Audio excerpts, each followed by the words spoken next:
Hello जी। तो कैसे हो सारे।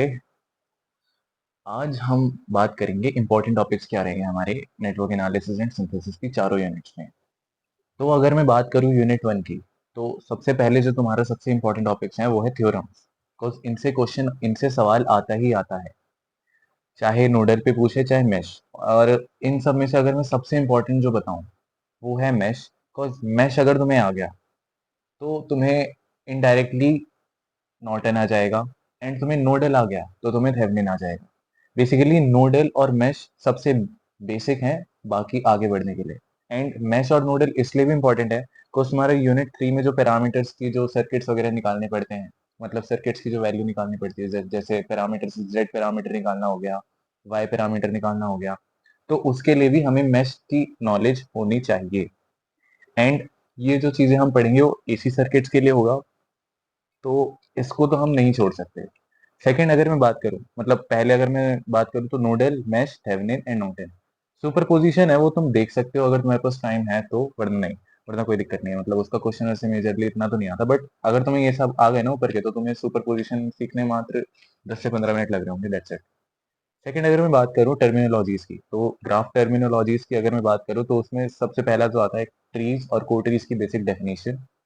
तुम्हें ग्राफ बनाना आना चाहिए, मतलब पर्टिकुलर तुम्हें सर्किट दिया होगा, सर्किट से तुम्हें ग्राफ बनाना आना चाहिए।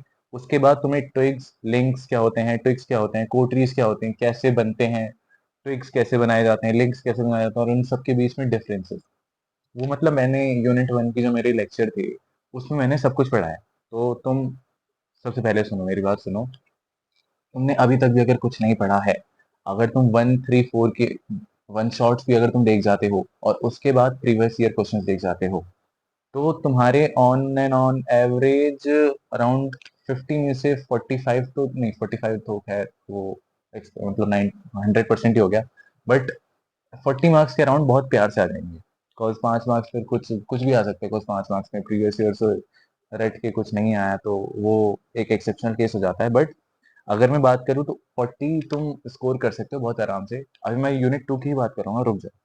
तो यूनिट वन हमारा सॉर्ट हो गया, जिसके बाद हम यूनिट वन में, हाँ, टर्मिनोलॉजीज में हम ये सब पढ़ लिया। उसके बाद हमें पढ़ना है इंसिडेंस, रिड्यूस्ड इंसिडेंस और टाई सेट, जिसमें एफ टाई सेट इंपॉर्टेंट है, और उसके बाद कट सेट जिसमें एफ कट सेट इंपॉर्टेंट है। मतलब बेसिकली तुम्हें एक ग्राफ दिया जाएगा, उससे तुम्हें, मतलब ग्राफ नहीं, मतलब तुम्हें सर्किट दिया जाएगा, उससे तुम्हें ग्राफ बनाना है। उसके बाद तुम्हें उसकी इंसिडेंस मैट्रिक्स लिखनी है, फिर टाई सेट, फिर कट सेट, ऐसे करते करते तुम्हें मैट्रिक्स लिखनी है। वो मोस्ट प्रोबेबली 5 मार्क्स का क्वेश्चन आएगा, तो तुम्हारा सॉर्ट हो जाएगा। तो यूनिट वन का मैंने बता दिया। अब यूनिट टू पे अगर मैं बात करूँ तो यूनिट टू में सबसे ज्यादा जो इंपॉर्टेंट है, जिसका क्वेश्चन आना ही आना है, वो है लाप्लास। लाप्लास वेवफॉर्म सिंथेसिस, मतलब लाप्लास ट्रांसफॉर्म को स्टडी करके हम एलसी नेटवर्क की वेवफॉर्म्स को हम कैसे बता सकते हैं, कैसे सिंथेसाइज कर सकते हैं, वो सब। एलसी आर एल सी जो भी, मतलब जितने भी तुम्हारे इम्पिडेंसेस हैं, जितने भी हैं सब में। और उसके बाद मैं बात करूँ transient response of R L R C and L C. मतलब मोटा मोटी अगर मैं कहूँ, तुम्हें यूनिट टू में कुछ नहीं आता, तुम्हें कुछ नहीं करना। पहले तो मैं मोस्ट प्रोबेबली शायद से अराउंड 7-8 बजे तक मैं लाप्लास पढ़ा दूँ। बट अगर मैं नहीं पढ़ा पाया तो तुम्हें कुछ नहीं करना, तुम्हें यूनिट टू, पहले तो मैं यही कहूंगा, यूनिट टू को पढ़ने के लिए ना मैं तुम्हें यही कहूंगा कि यूनिट वन थ्री और फोर ये अपने पहले साइड कर दो।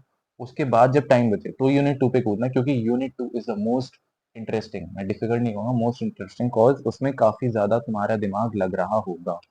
Unit two is not a cup of T of any one, तो उसमें टाइम लग सकता है।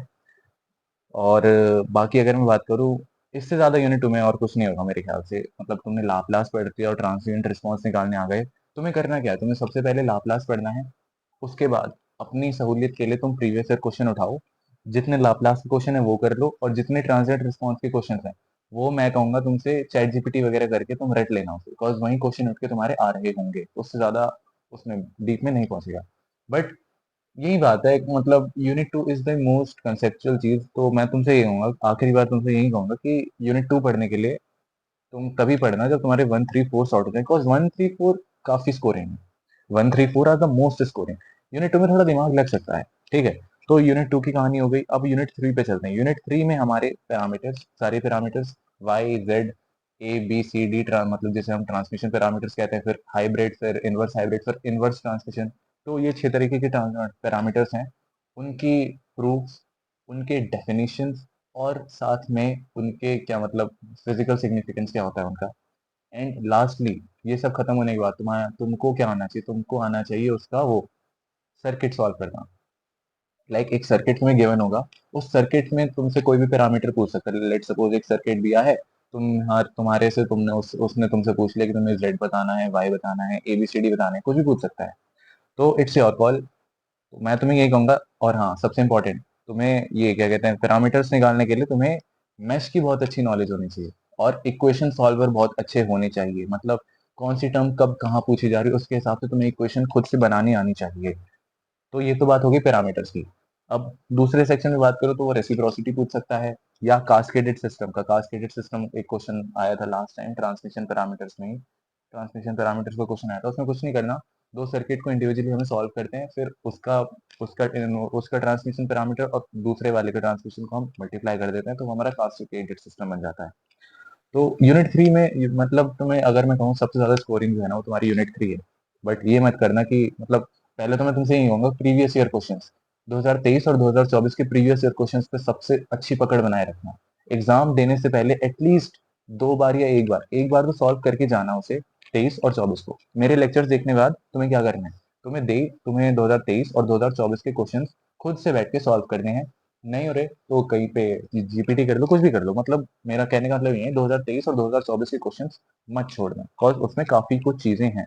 एंड अगर तुम्हारी किस्मत अच्छी हुई तो पूरा पेपर शायद से उसी से आ जाए, बिकॉज पीएसएलपी का पेपर हमारा 99% में अगर देखूं तो 2023 का क्वेश्चन पेपर जो था ना वो एग्जैक्टली वही आ रहा था। उसमें कुछ वैल्यूज भी किसी किसी क्वेश्चन में शायद चेंज करी हुई, बाकी वैल्यूज भी चेंज नहीं करी थी। तो ये चीज हो सकती है। एंड अगर मैं लास्ट बात करूँ यूनिट 4 की, तो यूनिट 4 ना, हाँ एक मिनट, यूनिट 3 में एक टॉपिक है हर्विट्स पॉलिनोमियल। हर्विट्स पॉलिनोमियल यूनिट 3 में मतलब ऑप्शनल में कभी कभी पूछ सकता है, जैसे मिडसम में हमारे पूछ लिया था हर्विट्स पॉलिनोमियल। तो हर्विट्स पॉलिनोमियल भी हमें आना चाहिए। अब मैं बात करता हूँ यूनिट 4 की। तो यूनिट 4 जो है तुम्हारा वो सबसे ज्यादा लेंदी है, बट सबसे ज्यादा आसान है। लेंदी है बट आसान है।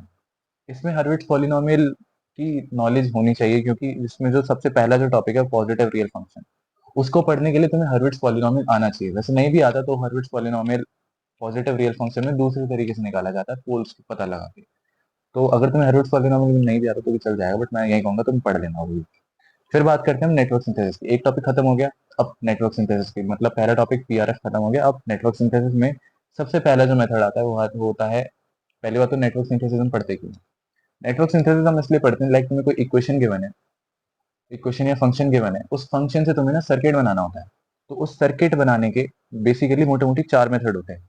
अब सबसे पहले तुम्हें फंक्शन गिवन है, तुम्हें पहले पहचानना पड़ेगा कि कौन सा फंक्शन है वो।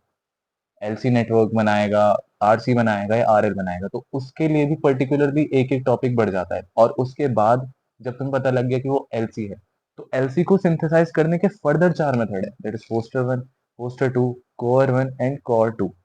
तो एक टॉपिक पढ़ा कि मतलब पहले तो तुम्हें बताना पड़ेगा, सीखना पड़ेगा कि वो नेटवर्क बना कौन सा रहा है, आरसी बना रहा है, एलसी बना रहा है, आरएल बना रहा है। फिर वो सीख लिया, उसके बाद तुम्हें उसके 4 मेथड सीखने पड़ेंगे। फिर ऐसे ही तुम्हें 3 में करना है, that's LC, RC and RL. तो ये अपने आप में ही सबसे बड़ा और यही वेटेज बनाता है 90% ऑफ यूनिट 4। लेकिन अगर तुमने एक एलसी भी पढ़ लिया ना, तुम्हें एलसी अगर तुमने पढ़ लिया दोनों पोस्टर में, मतलब दोनों पोस्टर 1, पोस्टर 2, कोर 1 और कोर 2, तो उसके बाद तुम्हें आरसी और आरएल बहुत ही सिमिलर लग रहा होगा। तो मैं यही कहूंगा कि ये बड़ा तो बहुत है बट लेंदी है, आई मीन लेंदी तो बहुत है बट आसान है, ये कहूंगा मैं। तो अगर तुमने ये पढ़ लिया तो यूनिट 4 में इससे ज्यादा कुछ नहीं है, इससे ज्यादा कुछ है ही नहीं। इनफैक्ट यही है जो 90% चैप्टर खा जाता है। इसके बाद एक टॉपिक बचता है फिल्टर्स, वो मैं लिखना भूल गया यहाँ पे। बट फिल्टर्स में तुम्हारा low low pass, band pass and high pass, जो भी पास, सारे पास फिल्टर जो भी हैं वो तुम्हारे आ रहे होंगे। उसकी बेसिक डेफिनेशंस, उनके बीच में डिफरेंसेस, और उनसे उनके कुछ मेजर फॉर्मूलेज होते हैं। फॉर्मूले से बन के क्वेश्चन भी आया था, मैंने क्वेश्चन शायद से वो थोड़ा करवा भी रखा है सॉल्व। तुम्हें कुछ नहीं करना, तुम ये सारे टॉपिक्स पढ़ लो। मैं पहले तुमसे ये कहूंगा, लास्टली ये कहूंगा, 1, 3 एंड 4 पहले अपनी पढ़ के साइड रख दो। एटलीस्ट इतना हो जाएगा कि तुम्हारे 40 मार्क्स सिक्योर हो जाए। यूनिट 2 पे तभी कूदना जब तुम्हारे 1, 3, 4 हो जाए, बिकॉज यूनिट 2 इज डिमांडिंग, मतलब तुम्हारी स्किल्स मांगेगा वो, तुम्हारी प्रॉब्लम सॉल्विंग मांगेगा, क्योंकि उसमें थोड़ी बहुत उसमें काफी फॉर्मुलेज भी लग रहे होंगे। मतलब मुझे टफ लगता है, टू बी वेरी ऑनेस्ट, मुझे यूनिट 2 टफ लगी।